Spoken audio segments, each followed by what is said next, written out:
Yo, what's good, YouTube? We back with another episode, and we talking about rookies, and we got the fantasy blind spot with us.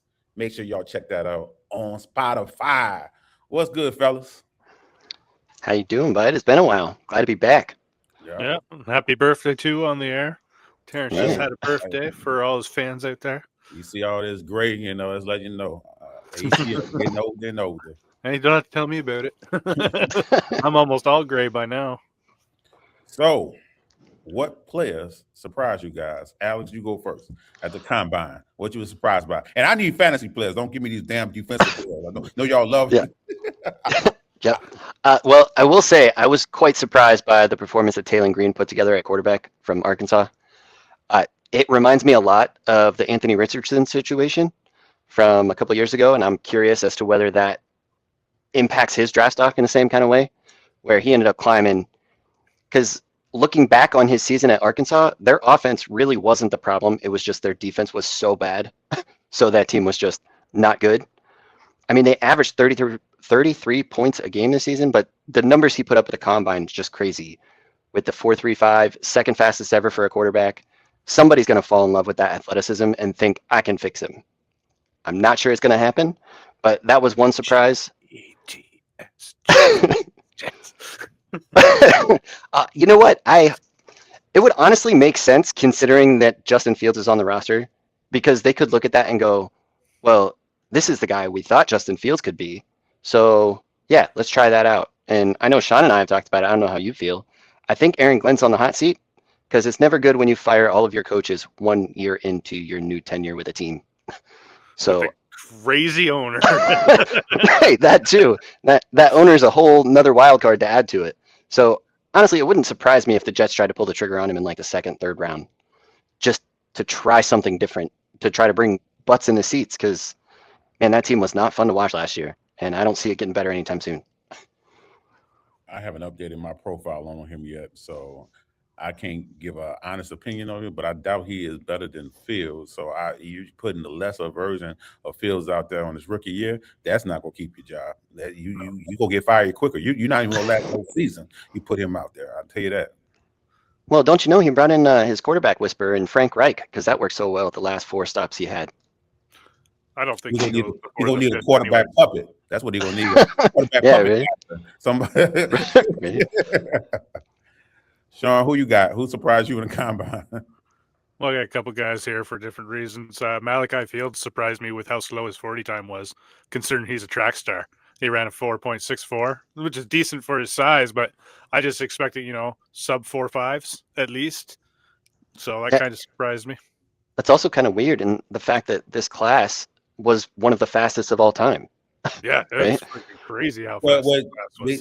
The thing they said about that, though, was, the classes are getting faster because of less participation, because they have less participation of all time also. Yes.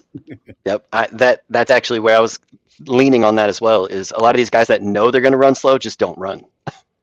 The guys that are running are the ones like, oh yeah, I know I'm going to run fast. Like Jeremiah Love was a track star. He goes out there and runs a 4.36.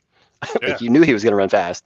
Like if Malachi Fields went out there and ran a 4.46, he might have made himself a first round talent. Yeah. But that he didn't. Another guy who was always floating on my top 10 for me that had a great combine is Burks from Oklahoma. He just destroyed the combine, had a great combine. So he's moved up into my top 10 for sure at wide receiver. He ran a 4.31, right? He was another fast dude. Yep. And he's like 6'4" too, so he's a big guy. Oh, Burks that tall? I think, is he the tall one or is it the other guy from Oklahoma? I don't think Burks that tall. That would be a freak. That would be a freak, and I don't think. Well, there was a freak. Was it Jeff Caldwell? 6'5", running 4.31? Yeah. That's insane. Did you happen to catch that one, Terrence?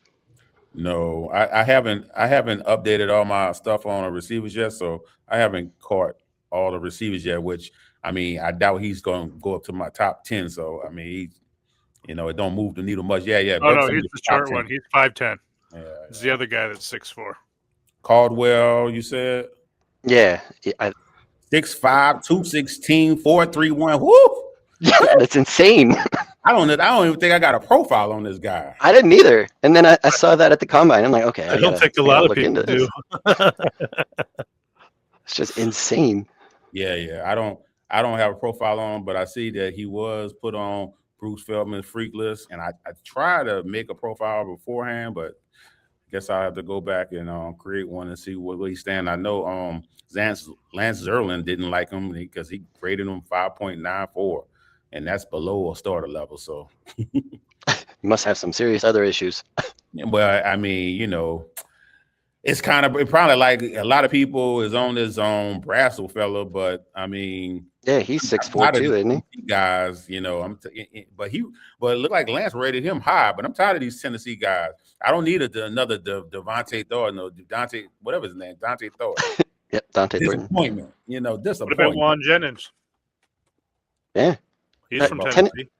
I think part of that He issue was there opposite. is He definitely wasn't blazing enough. But this before you talking about before. I'm guessing this before Tennessee put in his coach with this offense though. Now people say this guy this is a fake offense where people are able to produce high numbers, and Right. so a lot of people, the experts don't respect it. it's a very spread out offense. Like With one of the speed. things with spread out with big speed, wide open spaces. It's one of those things where with the college field, the hash marks are so wide that you can essentially take away half the field. So they end up sending them way out on the other side of the field, and it just spreads everything out so much. The defense doesn't have time to get there.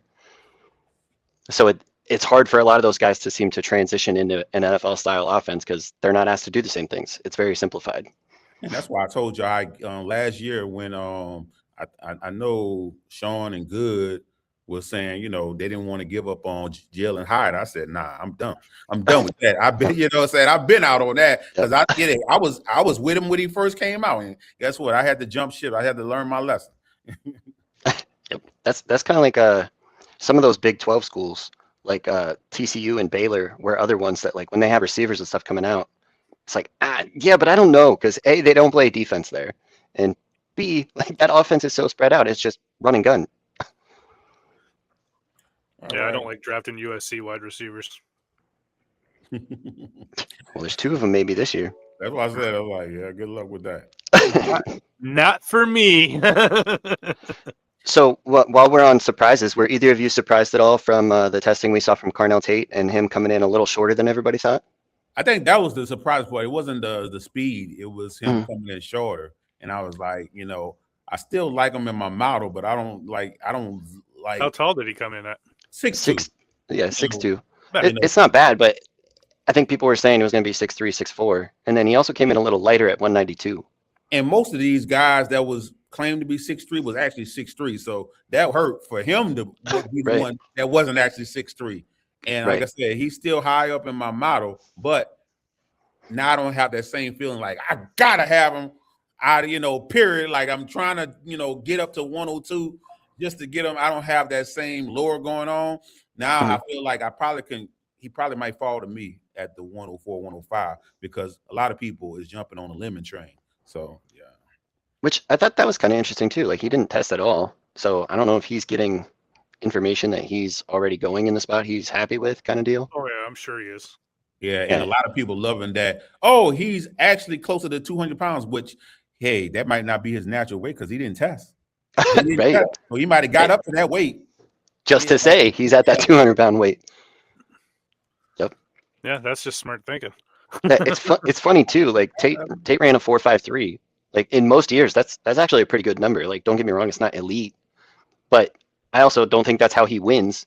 And with this class, people are saying it's slow because everybody else was 4.4, 4.3.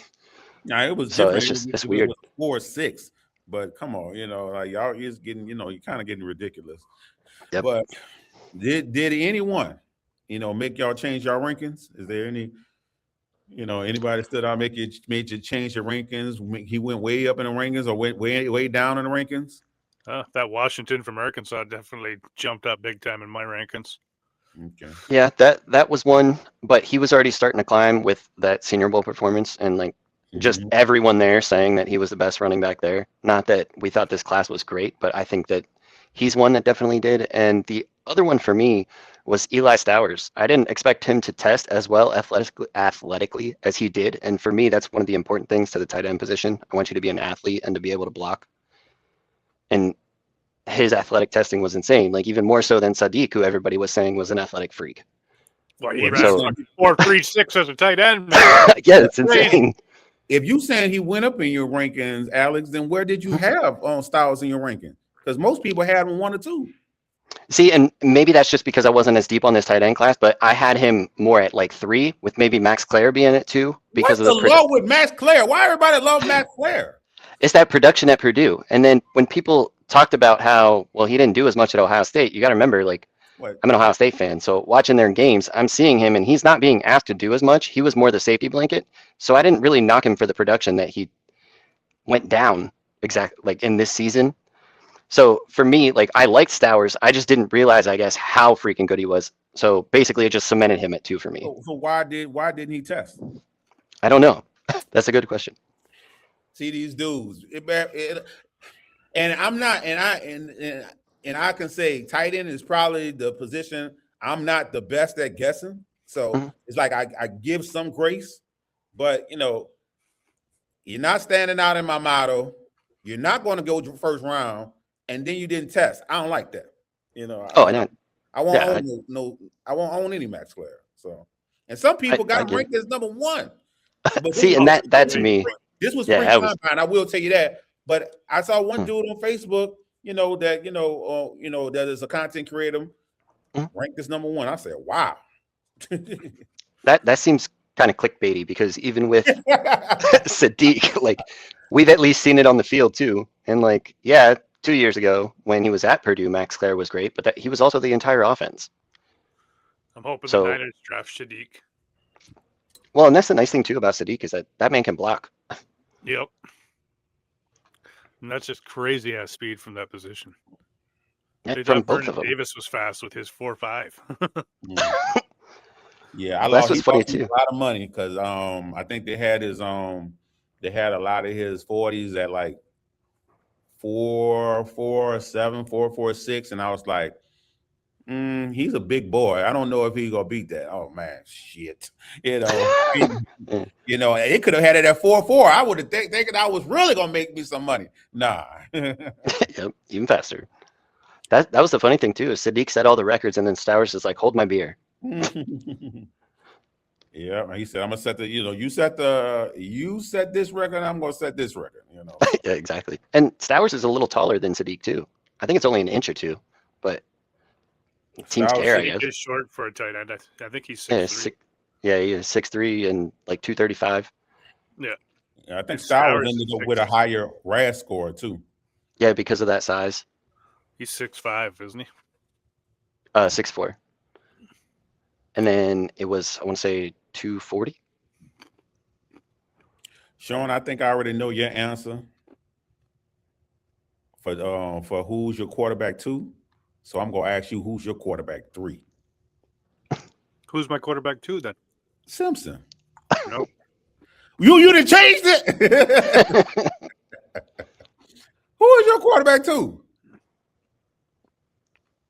It's between him and Nesimir. I can't decide which one. Okay. Yeah, I think the draft capital definitely gonna help you because Yeah, I think that'll make the decision for you. For sure, but going That's fair. into the draft, I kind of got them right around the same. What about you, Alex? So for me, it is Simpson. And I hate to do it because he's only got the 1 year of production, but he was also behind Jalen Milroe. It's also Alabama. Like, they tend to have quarterbacks that wait. And with me, the thing that kind of helps me on it is the same thing that I also understand why Sean would like Nesimir. They're both coaches' kids, so they're also going to be coached well. They got a good head on their shoulders. And with Simpson, I like that he brings the mobility where Nesimir, to me, looks like a statue in the pocket. Like, he's not going to move at all. Burrows is the statue in the pocket. Nah, Burrow can run for 400 yards if he has to. Oh yeah, he In a can season? rush. Yeah, he could rush if he wanted to, but he always get hurt, so he shouldn't. Right. And who is your quarterback 3? Nussmeier then? My quarterback 3 changes like every week that you ask me. So right now it's Nesmeyer because one of the things that I was actually paying attention to at the combine is like what these guys are saying about him. And they all talked about repeatedly that both Drew Eiler and Garrett Nesmeyer clearly were told, hey, you need to fix your footwork if you want this to work. And they were talking about how much better they look. Now, I know it's combine. I know they're playing in shorts, no pads or anything like that. But the fact that they're already trying to put in that work, that tells me that like they know, hey, this is a problem.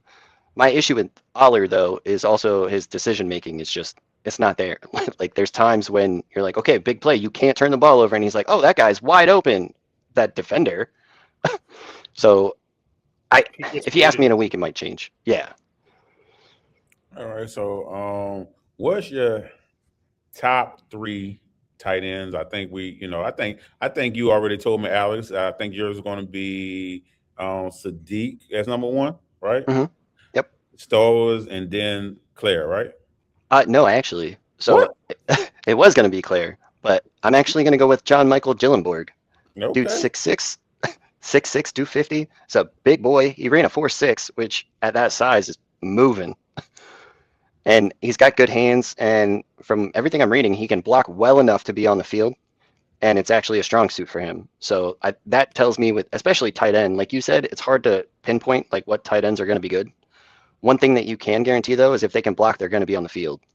Like even was it last year, Jackson Haas, I think it was at Buffalo. He was on the field because he was blocking, and then eventually all the other ones got hurt. He starts catching a couple passes, finds himself in the end zone, and then all of a sudden you can turn yourself into a bigger role in the offense. So give me John Michael Gillenborg as my 3. And that's why they're moving on from Dawson Knox this year. All right. Who you got, Sean? I got the list you guessed for Alex: Shadiq, Stowers, and Claire. Okay. And what you love about Claire? I liked his play when he was in Purdue. Mhm. He was like, that's where they focal point more on the tight end. It was the main point of the offense there. And then he wanted to go to a big school, but he just wasn't part of the offense. So, like Alex said, just not going to hold it against him. But he's got all the abilities, showed it all on the field with Purdue. Just didn't get the chance with Ohio. All right. For me, due to his serious combine performance, Sadiq has edged out my Stowers. That's the number 1 because Stowers was my number 1 for a while.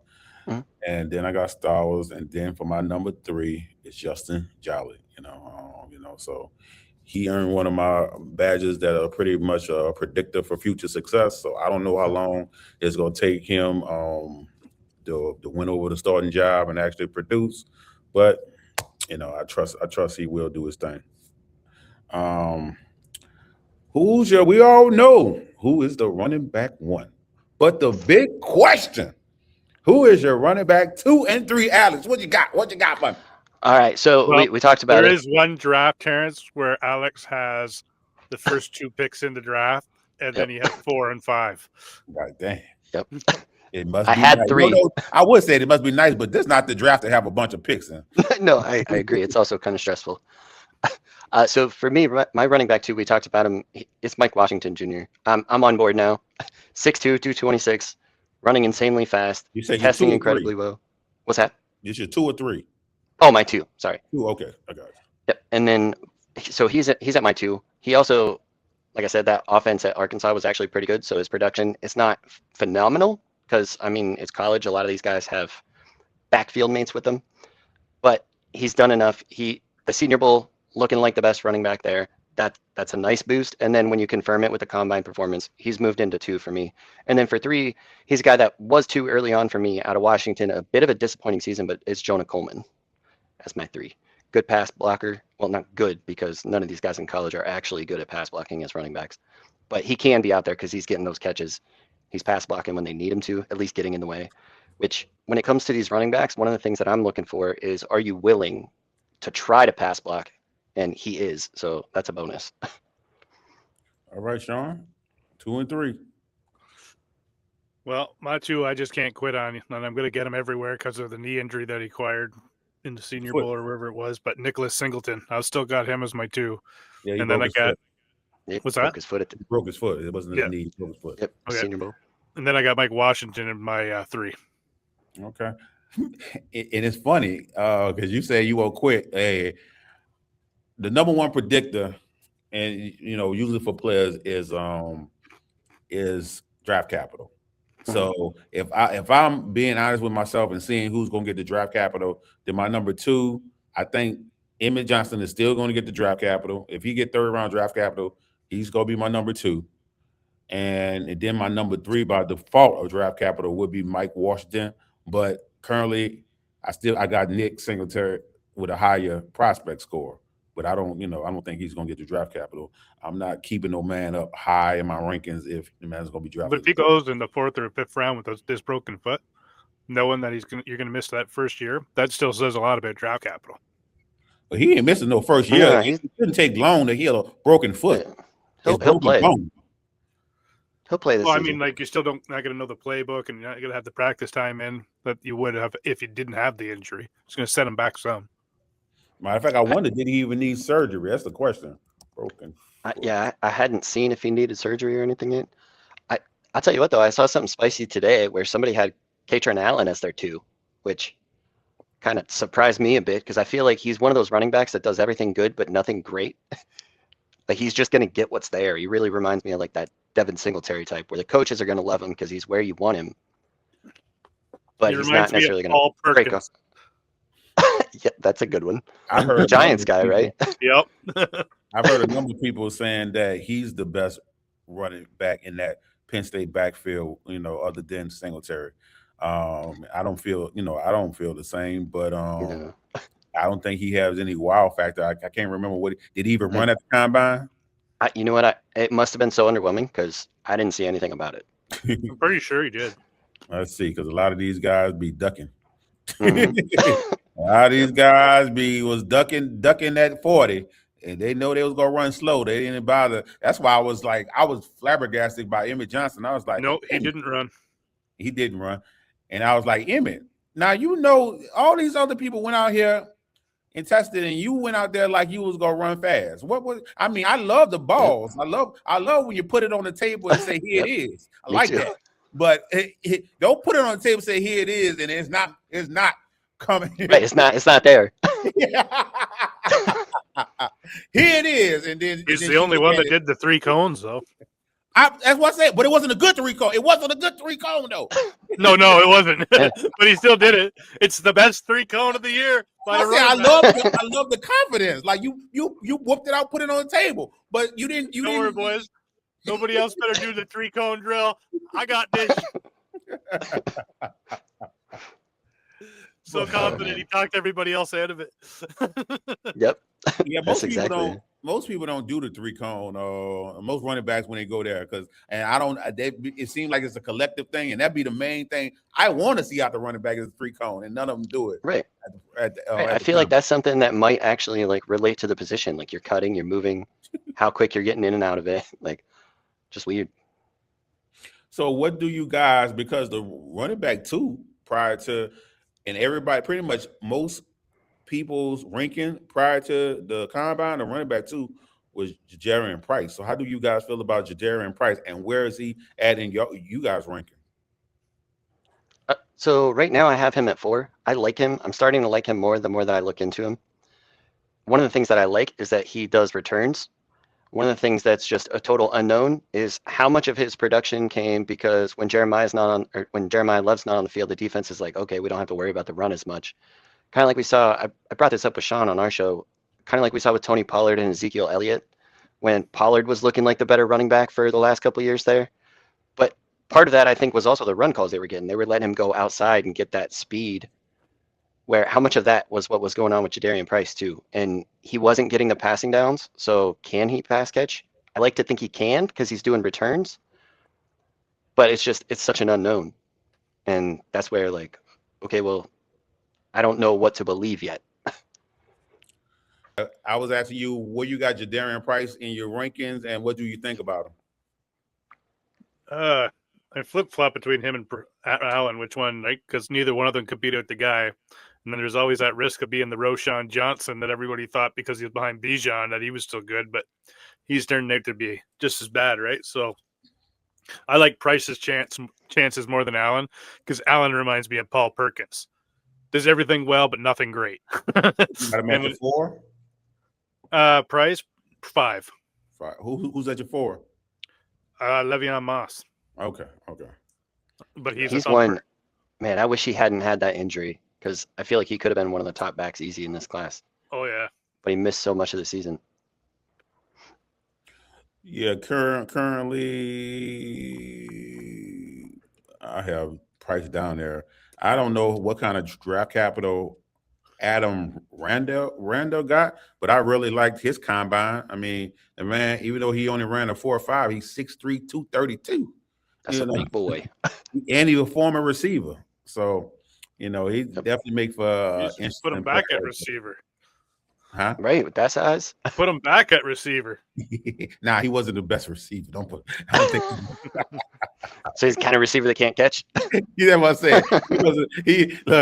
If you put him receiving as a receiver, the catching skills horrible, But them street, the dark passes, sure, he can work with that. Yep. AP ball skills. But yeah, I love Jadarian Price film.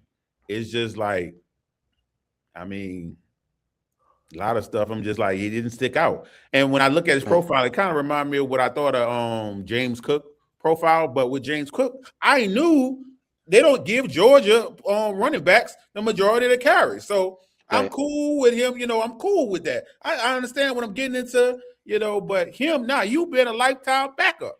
You're a lifetime backup. Only But way what's the earliest you would have taken James Cook in that draft? What you in the real draft or talking about rookie Fantasy draft? Where'd you draft him as the highest? I don't remember. that draft. He was the back of the first, wasn't he? I took him at 1.05. Ooh, that was too high. Yeah, that was early. No, that was perfect for that league.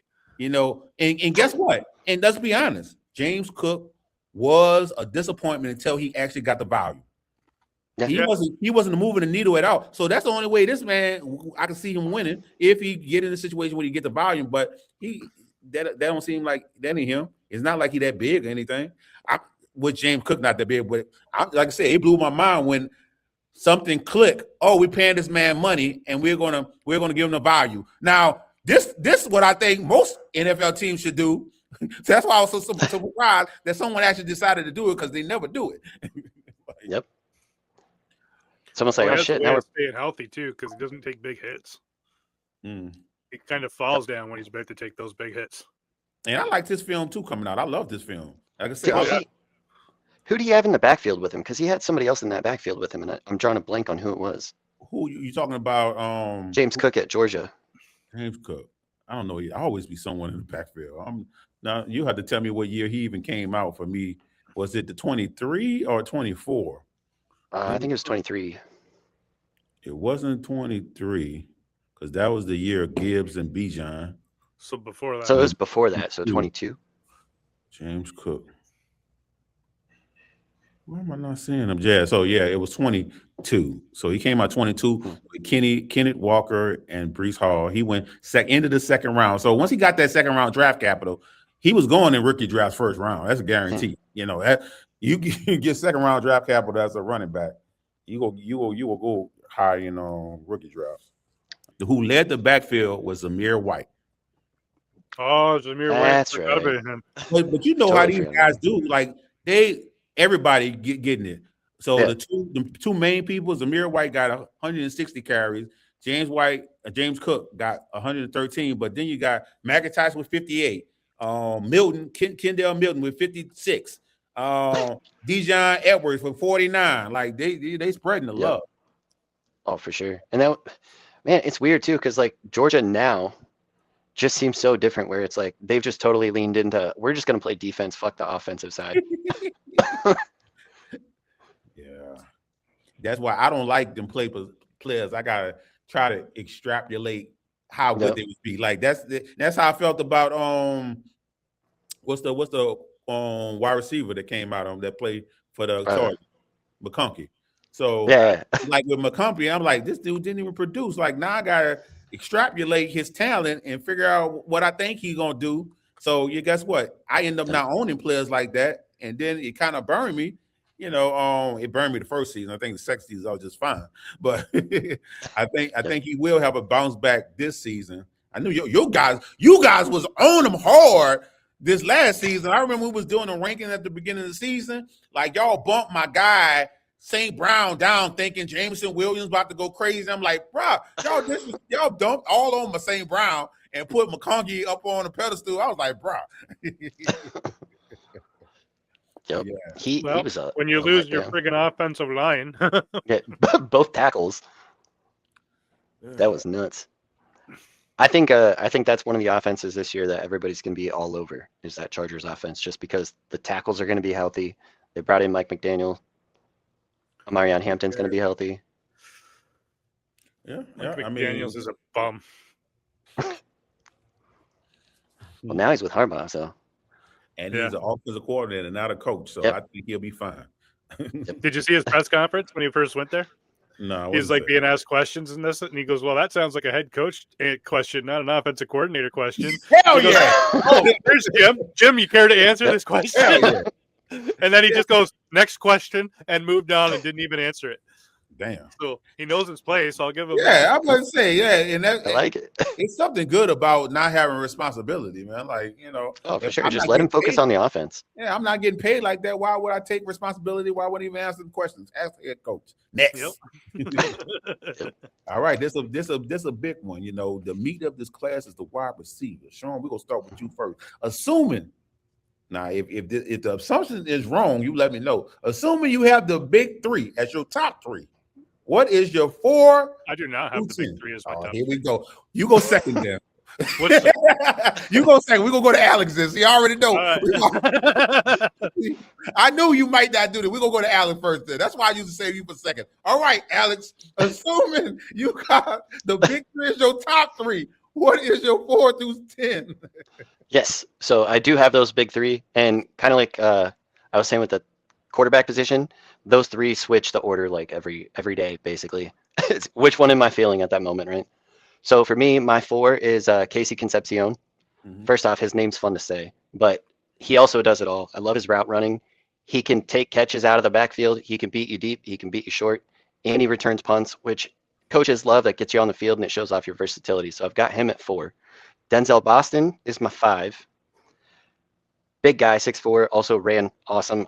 I think there's a chance he ends up with the Steelers, but to me personally, I don't think that makes a whole lot of sense because he's like a more well-rounded DK Metcalf. Like, I don't think you want the same type of receiver on both sides. Cheaper. Say again? He'd be cheaper. Oh, well, yeah, but you already just paid DK $30 million a year for the next 5 years. Already looking like that might be a mistake the way the first season's gone. That's neither here nor there. So my next guy at 6 is one we've talked about. He's been climbing, had a phenomenal combine, and that's Omar Cooper Jr. from Indiana. 6 foot. A lot of people keep saying he's just a slot guy. I think he can play inside and outside. He's got that athleticism. I'm about to say he didn't even play mostly in the slot. He moved around. Yeah, that's why I'm not sure why they keep saying that about him. I don't know if that's just a narrative people are trying to push or what. And then let's see, that would be 7 now. Chris Bell out of Louisville. No, Chris Brezel out of Tennessee. I'll try it again, but this is the last time I'm going on a Tennessee receiver. If he burns me, I'm done. Then it's Chris Bell out of Louisville, which would be my 8, I believe it is. And then so 9, who did I have at my 9? Elijah Surratt, the other Indiana receiver. I think his athleticism is a little underrated. You guys know I liked Jaden Higgins last year. He reminds me a little bit of him. Big body, can beat you in a couple different ways. Not a huge burner, but like we've said, Puka Nacua is not really a burner either, but he can beat you all kinds of different ways. And then my last guy, I want to bring him up because he had a phenomenal combine, but he could easily not be here by the time draft capital and everything else happens. It's Zachariah Branch out of Georgia. Okay. It's just that size at 5'8" worries me, but he had a phenomenal combine, showed off his route running, great hands, beat the gauntlet. So I really like what he was able to do there, showing that he's actually worked on his game every step of the way. And that's one of the things that I like about him is at USC, he had his flaws. And then as he moved on, even at USC, he started showing improvements. And then what we saw in Georgia is that I think he plays a lot bigger than that 5'8" size. And I don't even think you mentioned 3 of the guys I have in my top 10. Did you mention Bell in your top 10? Skylar Bell or Chris Bell? Skylar Bell. I did not mention Okay, Skylar Bell. I got 3 guys in my top 10 that you didn't mention. So Okay. all right, Sean. Don't usually be closer to me, so it should be interesting. But I know we're not going to be close when he said in his top 3 that is not the main Right. top 3. So, Hey, like I said earlier, I refuse to draft USC receivers. which makes me wonder how far you going to drop him because he still got to be in your top 10 at least. I got him at 6. Oh. If I'm at 1.06 and he's the guy there, I might take him, depending All on right, how go the ahead, board run him fell. down then. Falling, but, I got obviously Carnell Tate. That's 1. Jordan Tyson's my 2. My 3 I got is Omar Cooper Jr. because I think he can do it all too, and you can move him all around. Extremely versatile. He's even lined up in the backfield a couple times.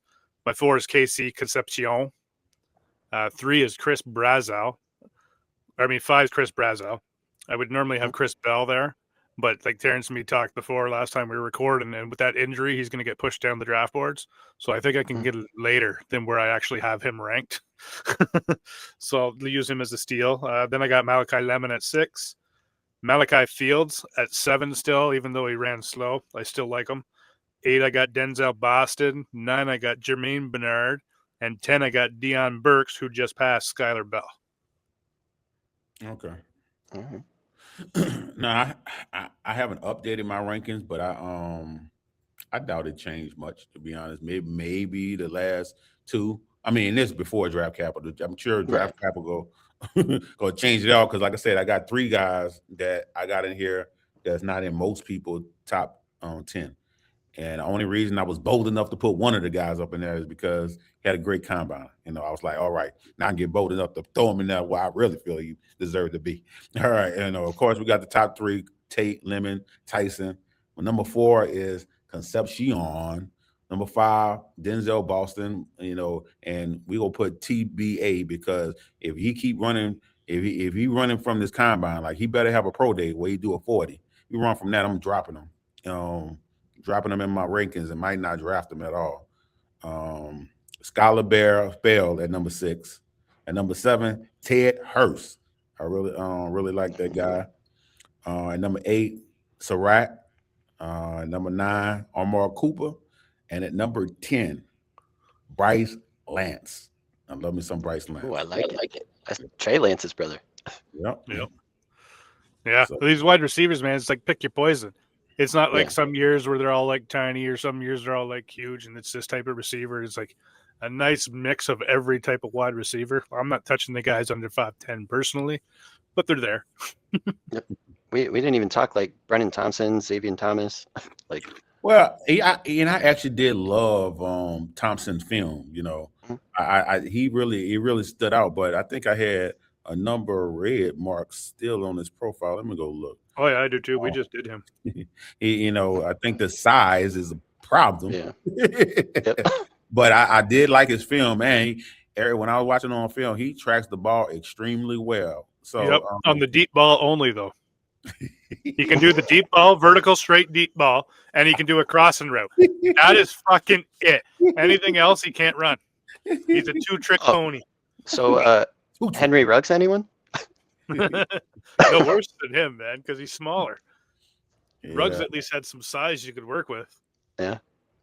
I don't know. I felt better with the receiving skills on this guy than Ruggs because Ruggs, I was like, whoa. And people, he went in the first round. I was like, oh, this is Yeah. fool's gold. Don't do it. I was telling people Yep. not to draft him. No, do it. Over We never CeeDee got Lamb. We never got to see Oh, we got to see a season. with the Raiders. But guess what? That Thompson might end up there too. Yeah. Yeah, maybe. Yeah, they keep drafting that. Well, At this that's- point, it don't have nothing to do with the owner. It's like, oh, legacy. It's legacy draft picks. Yep. Yep. This one's for Al. It's like they have one every class. This one's for Al. So is there any guys that we haven't talked about, we haven't mentioned at all that y'all feel the need to bring up? Maybe a deep sleeper? Yeah, what about Davion Thomas from LSU? Maybe on About he went to the 10. combine. He went to the combine. How you feel about Yeah. him? Well, he Yeah, had he- a pretty good combine. That Yeah, he kinda tore it shut up at the the combine. doors. I think he came in bigger than I thought he was too. It's 6'10", like 206. Or not 6'10", 6'10". 6'2". 6'2". Like 6'10". Holy fuck, this motherfucker's running close to 4.28. He ran a 4.28 at 6'10". Jesus Christ, that motherfucker's going first overall. This one for Al at 1.01. They would have named him Optimus Prime if he was 6'10". I mean, nuts. Who you just mentioned? Joe Royer, the tight end from Cincinnati. Oh yeah, I liked him. I used him a little bit last year in our NCAA league. Joe. Had him in a couple of games. He's all right. There's a lot of good tight ends in this Down there. class. I just need to see where they go. He ain't participate in the combine. No, because No, a lot of these guys didn't. It's the interview. So he way down there on my list because he didn't participate. They got a guy that did not get that I just found out declared, and he did not get an invite to the combine. So I'm afraid he might be too short, even though he's listed at 6'3". But it got to be some reason he didn't get an invite. But his name is Rohan Jones, and like it's like. Well, that's why I asked you, was he domestic violence? Because if you have any domestic violence in your history, you're not allowed to go to the combine. What? Is that new? That don't sound right. That's been years like that. That's why Tariq Hill didn't go to the combine, because he had those domestic violence. I don't know why he wasn't. There was a few guys I think that didn't get invites that people expected because they wanted to see testing. It was also Stewart. Trey Stewart didn't get an invite. So I don't understand. He's Canadian. Yep. Hey man, I got my profile on him. Like I was surprised he came out this year. I was like, why did he do that? I expected him to come out last year because next year I mean. And but I got a very glowing profile on him. I haven't updated it yet, but it's still gonna be high. Like he would have been one of the best tight ends if he would have went to the combine, but I gotta keep him, suppressed in my rankings since he didn't go, unless he get drafted some kind of way. Maybe they only invite a certain number too, and there was just too many to invite this year. They did. They invited the most tight ends they've invited. Yeah, no, I mean like overall number. Yeah. Who else? Well, I ask you because I know how Sean feels, but how do you feel about Jacoby Lane? He's more the big body guy.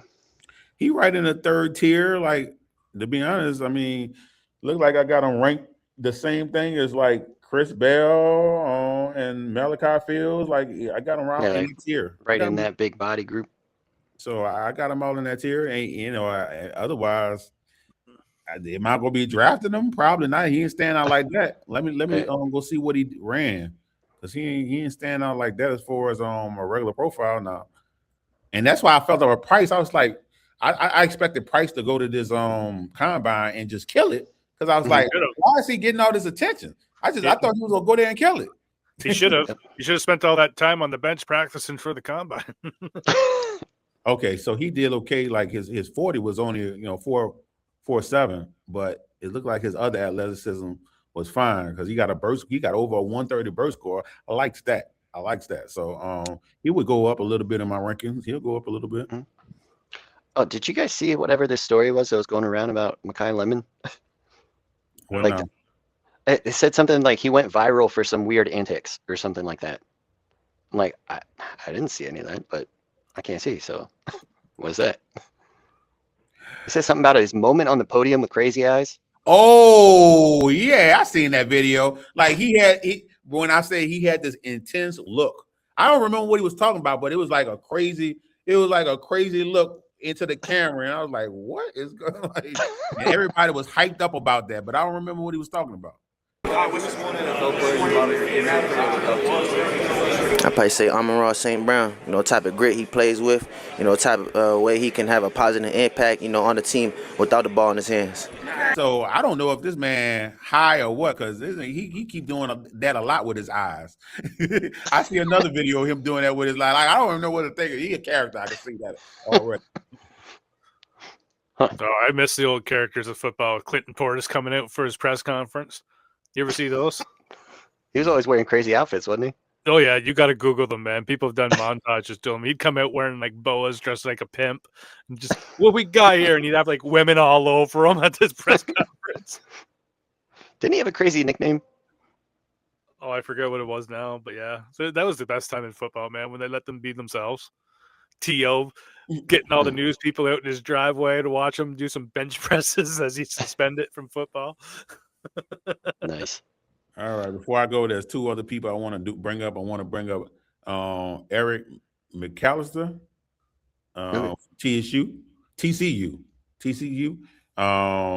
You know, I did like his profile.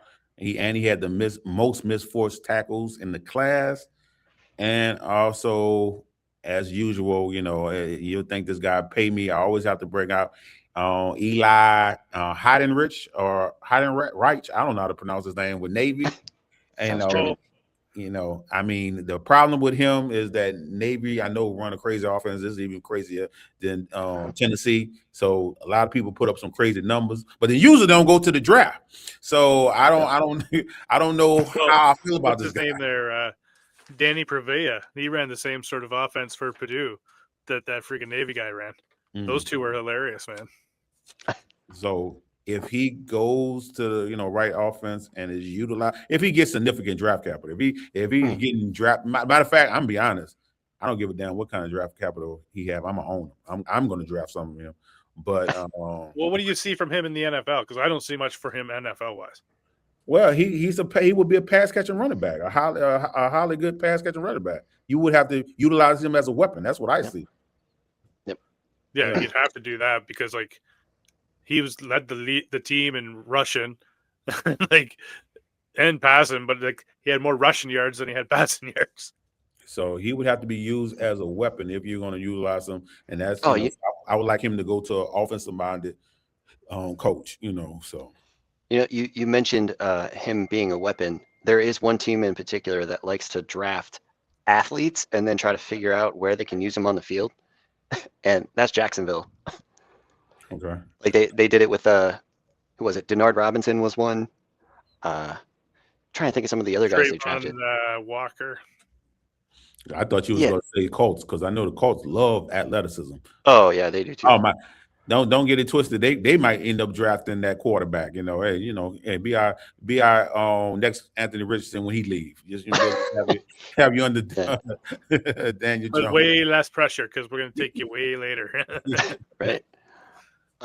Last thing, we were talking Jadarian Price, and you mentioned missed tackles. That helped me remember this stat about Jadarian Price. That's starting to make me come around a little bit on him. You know that he forced a missed tackle 1 of every 3.5 carries, which was the same as Jeremiah Love. So he can make people miss. So that's the issue, though. You extrapolating. So you know how impressive it is for Love to do it because he's actually getting a bunch of carries. So if I gave this guy a bunch of carries, you can't say, he's doing every 3 carries, same thing as Love. So he's going to be fine. No, he's not. Because he ain't getting the same hits he get. And as he wear down in the game, that going to change tremendously. So, that's why I don't like to do that. That's the only thing I don't like to do that. It's one of those things with stats, right? You can make it say whatever you want. So it's going to be interesting. It's going to be interesting to see what kind of draft capital you got because still, when I see in my drafts, he's, got him coming off the board, the second running back and going in the second round. And I think that would be a mistake for a team to take him in the second round. That's not a second round running back, And the only way I could see him succeeding, or being a fantasy asset is through volume. So. What about with the new kickoff rules too? Maybe they just use him as a kick returner. I mean, if your league gets points for returns. How many teams use their running back as a kick returner though? It sounds like a lot more. I don't know for sure. It's like 70% of them now. Yeah, it's becoming more common. You have so many wide receivers. It's easier to use your wide receiver as a kick returner. They're usually going to be more athletic than a running back. Your running back's more jukey. Like Jacob Sayers from the Lions did all those punt returns, and I was starting him because he was getting so much use in punt return that he was worth starting. Well, the Steelers tried it with Caleb Johnson too, and that didn't work out very well, but they tried it.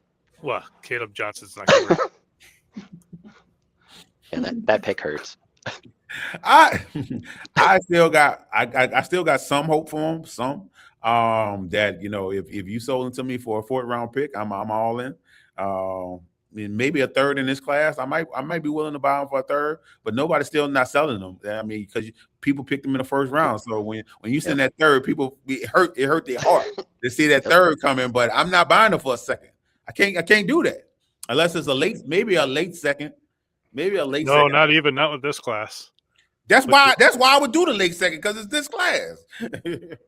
Well, this class, I guess it depends on your need too. Because like if you've got a late 2nd and you need a running back, well, this class is deeper at receiver. Maybe you could flip that, and instead of going for that guy that has Caleb Johnson needs a receiver, and you can flip it maybe. Yeah, because I don't. That's the thing. That's where I draw the line, because I don't believe him that damn much to be trading for a late 2nd. But I know, this class, I know how fast it's going to dry up, and what am I really going to be picking in the late 2nd round in this class? So you can take that dart throw, if you still believe in them. Yep. So. Got anything before we go, Sean? No, that's about it. Talked about everything I wanted to talk about. Well, all right. Like I told you guys, you can find a Fantasy Blind Spot on Spotify with Sean and Alex. And until next time, peace.